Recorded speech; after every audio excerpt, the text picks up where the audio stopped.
Microsoft is still living in the past, and I was quite surprised.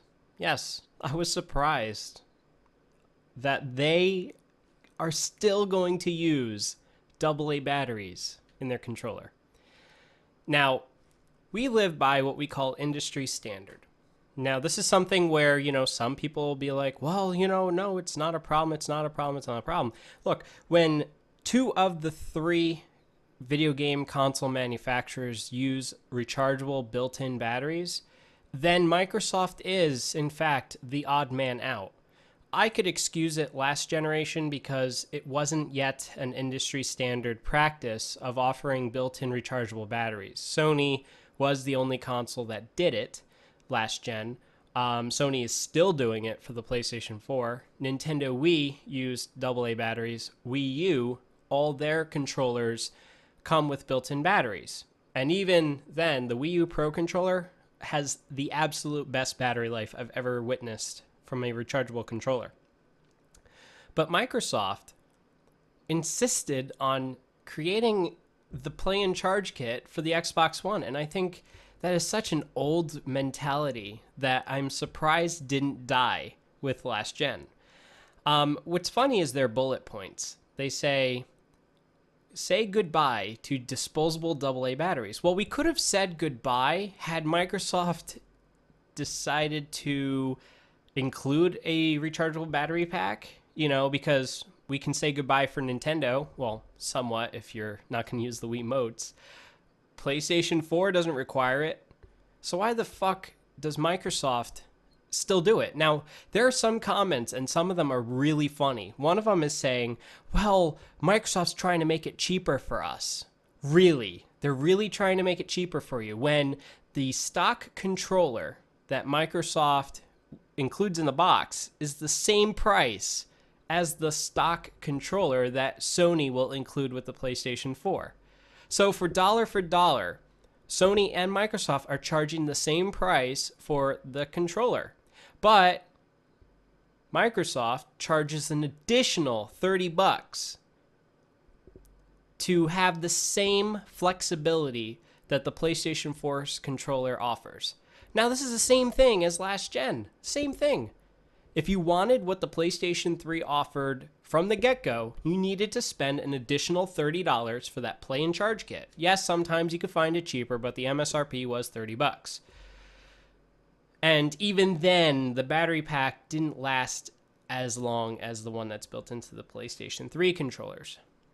So you had really two options. If you didn't want to constantly buy AA's, but, I highly recommend Anyloop batteries. I bought my very first pack of them, I believe, about 7 or 8 years ago. And at that time, having a rechargeable battery that didn't just, discharge itself over time was a new thing. Anyloops were really the first batteries to come out where they come pre-charged, that they're about 80% charged when you get them and you can use them right away. So they've lasted 7 years for me, and I'm telling you, I got every dime's worth of value out of them. But I would highly suggest you guys go that route instead of this BS, because it's cheaper. It's cheaper to buy a pack of Anyloops and a charger than it is to buy a plain charge kit. But Microsoft, you're really stupid. It's these little things, guys. This is where, when game companies or IGN, game trailers, whatever, when they try to make that case where they made an article saying, what's the true cost of ownership? You have to factor in the damn batteries.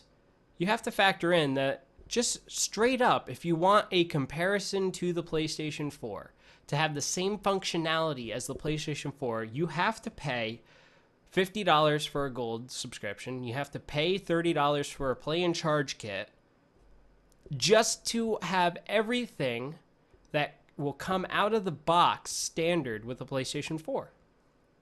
And I don't understand why people insist that this is value.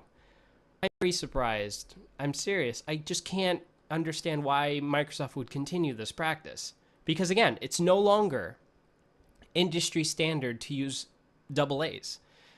Now Nintendo and Sony both offer rechargeable built-in battery packs, which some of you guys are like, oh, that's bad, that's bad. You know, I like to be able to change my battery. Look, I had a controller. I had the original 6-axis. The fucking thing still works. The thing still holds a charge, still lasts several hours on a charge with no problems. I've never had to replace that battery pack. So you can't make that excuse. And plus, if you ever really needed to replace the battery pack, it's really simple to open up the controller. You know, literally you open up just a few screws and then you just pull off the back and there's the battery pack. You just unclip it, pull off the cord, and there you go. So if you ever really needed to replace the battery pack, it's not difficult to do. And it's something that throughout my entire ownership of my PlayStation 3, I've never had to replace any battery packs. So good job, Microsoft, for living in the past, trying to make an extra buck, you know. For those fools out there who believe that they were doing this to cut costs, no, they weren't. Look, rechargeable battery technology isn't expensive. They could have put it into the fucking controller. I mean, heck, they tend to include a pack of AA batteries with your console so you can play out of the gate.